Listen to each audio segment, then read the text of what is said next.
Selamat pagi adik-adik, bagaimana kabar kalian semua?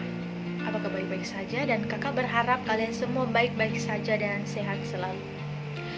Dan sebelum kita memasuki tujuan kakak datang ke sini untuk apa dan bagaimana, alangkah baiknya kita mengawali kegiatan kita pada pagi hari ini dengan doa. Berdoa sesuai dengan kepercayaan agama kita masing-masing. Berdoa dimulai.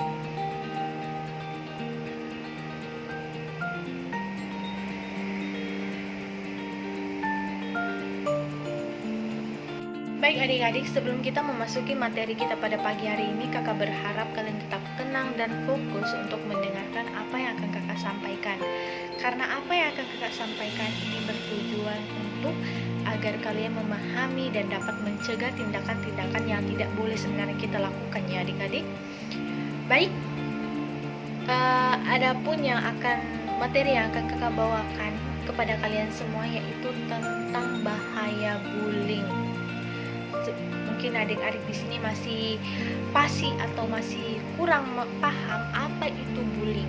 Di sini kakak hadir untuk menjelaskan apa itu bullying dan apa sebenarnya yang menyebabkan hal ini terjadi dan bagaimana atau apa dampaknya jika ini terjadi kepada kalian semua.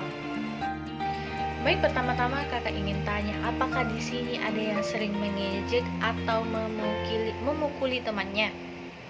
Hati-hati loh adik-adik, karena itu adalah salah satu bentuk dari bully. Bully bukan hanya dilakukan oleh orang dewasa, tapi kalian juga adik-adik sebenarnya sudah melakukan tindakan itu. Dan itu sebenarnya berbahaya loh adik-adik, karena itu akan membuat korbannya ataupun adik sekalian memiliki dampak buruk dari hal ini, dari tindakan bullying ini. Baik, kakak akan menjelaskan sedikit tentang apa itu bully.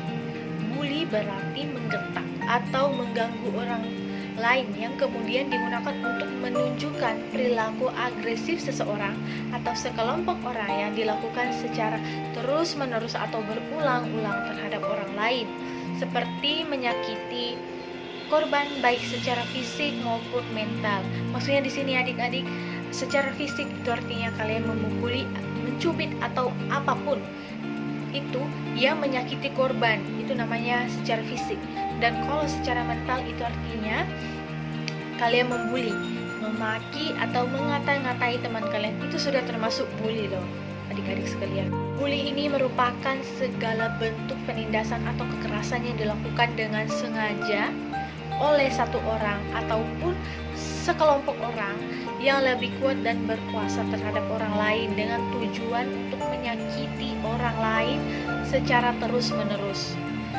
Baik, bullying ini dapat dikategorikan dalam 6 bagian, yaitu yang pertama ada kontak fisik. Tindakan memukul, mendorong, menggigit, menjambak, menendang, mengunci seseorang dalam ruangan, mencakar, juga termasuk memeras dan merusak barang yang dimiliki oleh orang lain. Baik, adik-adik yang di sini yang sering memukul atau mendorong temannya atau bahkan mengambil barang orang lain, itu sudah termasuk bullying. Dan hati-hati loh adik-adik, sebenarnya ini berbahaya bagi kalian semua, baik itu kalian yang lakukan maupun yang korbannya. Terus yang kedua ada kontak verbal langsung. Tindakan mengancam, mempermalukan atau merendahkan, mengganggu, memberi nama panggilan yang aneh, sarkas, merendahkan, mencela atau mengejek, mengintimidasi, memaki, dan menyebarkan gosip. Bagi adik-adik yang sering mempermalukan teman, merendahkan teman, mengganggu teman, atau memberikan panggilan-panggilan yang aneh, bahkan mengancam teman, itu sebenarnya sudah tindakan bullying adik-adik, dan itu tidak baik karena itu akan menyakiti teman kalian. Dan sebenarnya tindakan bullying ini bukan hanya berbahaya bagi korbannya, tetapi juga bagi adik-adik, karena jika adik-adik terbiasa melakukan ini, sampai kapanpun kalian tidak akan bisa menyembuhkan ini jika tidak dimulai dari sekarang. Jadi adik-adik harus paham tentang apa itu tindakan mengancam, mempermalukan, merendahkan. Jangan sampai kalian melakukannya untuk menyakiti teman kalian. Baik, yang ketiga ada perilaku nonverbal langsung. yaitu tindakan melihat dengan sinis, menjulurkan lidah, menampilkan ekspresi muka yang merendahkan, mengejek atau mengancam yang biasanya dilakukan oleh bullying fisik maupun verbal. Seperti yang kakak jelaskan tadi, ini tidak jauh dari bullying kontak fisik langsung maupun kontak fisik atau kontak verbal langsung. Terus yang keempat ada perilaku nonverbal tidak langsung. Tindakan yang mendiami seseorang, memanipulasi persahabatan sehingga menjadi retak, sehingga persahabatannya kacau. Terus yang ada juga sengaja mengucilkan atau mengabaikan, mengirimkan sesuatu yang tidak baik yang menyebabkan korban takut. Baik di sini maksudnya ketika kalian mendiamkan teman kalian atau juga mengucilkan atau mengabaikannya, itu sebenarnya sudah termasuk bullying adik-adik sekalian. Terus yang kelima ada cyberbullying. Tindakan menyakiti orang lain dengan sarana media elektronik, rekaman video intimidasi, pencemaran nama baik lewat media sosial. Biasanya ini adik-adik dilakukan oleh orang dewasa, namun kepada adik-adik sekalian kakak harap kalian tidak melakukan ini, karena ini sangat berbahaya bagi korban maupun bagi adik juga yang melakukannya. Dan kakak harap kalian tidak melakukan ini karena dampaknya sangat buruk dan sangat kacau, terutama bagi korban. Bisa saja korban akan merasa malu yang hingga akhirnya akan menyakiti diri sendiri atau tidak mau lagi untuk keluar dari rumah karena merasa malu dengan yang telah kalian lakukan. Terus yang keenam juga ada pelecehan seksual, yaitu tindakan pelecehan yang dikategorikan perilaku agresif fisik atau verbal. Pelecehan seksual juga merupakan sebuah tindakan bullying, dan ini sangat berbahaya bagi adik-adik sekalian. Kalau yang tadi adalah pengertian bullying dan kategori-kategori yang termasuk dalam tindakan bullying, kali ini kakak akan menjelaskan tentang dampak bullying bagi korban maupun pelakunya. Dampak bullying dapat mengancam setiap pihak yang terlibat, baik anak-anak yang dibully ataupun anak-anak yang membuli. Bahkan anak-anak yang menyaksikan bullying secara langsung juga memiliki dampak. Bullying dapat membawa pengaruh buruk terhadap kesehatan fisik maupun kesehatan mental anak-anak atau adik-adik sekalian. Pada kasus yang berat, bullying dapat menjadi pemicu tindakan yang fatal, seperti bunuh diri ataupun menyakiti orang lain. Dampak dari bullying bagi korbannya, yaitu yang pertama ada depresi dan marah, emosi yang berubah secara bergantian atau tidak stabil. Yang kedua ada rendahnya tingkat kehadiran dan rendahnya prestasi akademik siswa. Dampak bullying dapat menyebabkan pemikiran atau mental orang dapat turun dan hingga menyebabkan prestasi akademik siswa menjadi menurun. Yang ketiga, menurunnya skor tes kecerdasan IQ dan kemampuan analisis siswa. Yang itu tadi adalah dampak bagi korban. Yang kedua adalah dampak bagi pelaku, yaitu pelaku akan memiliki rasa percaya yang tinggi dengan harga diri yang tinggi pula, cenderung bersifat agresif dengan perilaku yang terkenal kekerasan, tipikal orang berwatak keras, mudah marah dan impulsif, toleransi yang rendah terhadap frustasi.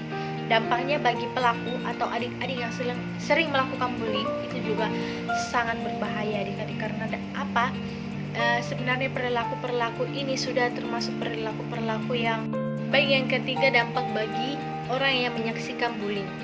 Jika bullying dibiarkan tanpa tindak lanjut, maka orang yang melihat atau menjadi penonton dapat berasumsi bahwa bullying adalah perilaku yang dapat diterima secara sosial.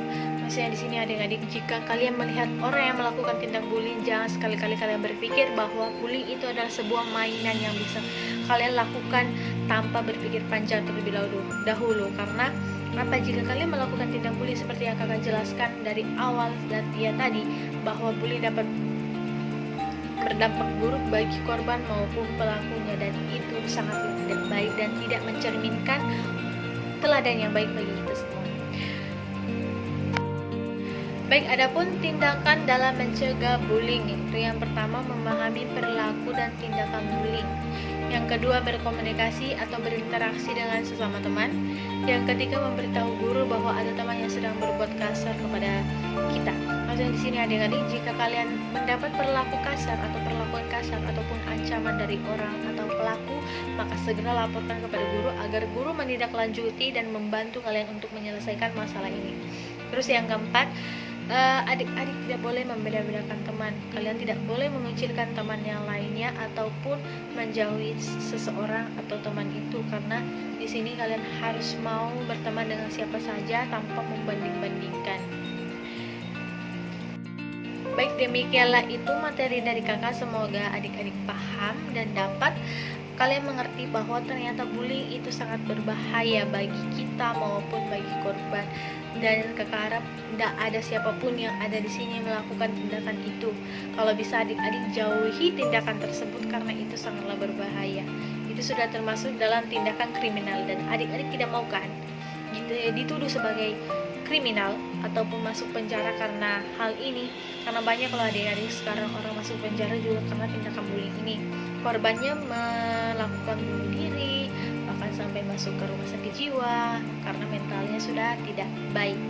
Dan saya harap adik-adik di sini memahami materi ini dan dapat memikirkannya kembali sebelum bertindak ya adik-adik. Semoga kalian tetap berteman baik dan menjaga pertemanan kalian agar tetap utuh.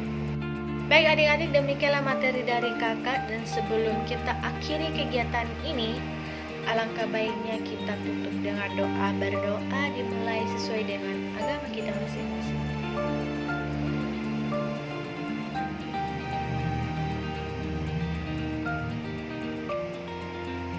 Berdoa selesai. Baik, terima kasih kepada adik-adik, tetap tenang dan mau mendengarkan materi dari kakak. Semoga bermanfaat bagi adik-adik sekalian, dan kakak harap tidak ada yang melakukan tindakan pembulian di sini. Kalau bisa jauhi tindakan itu. Baik, terima kasih dan selamat pagi kepada adik-adik semua dan sampai jumpa.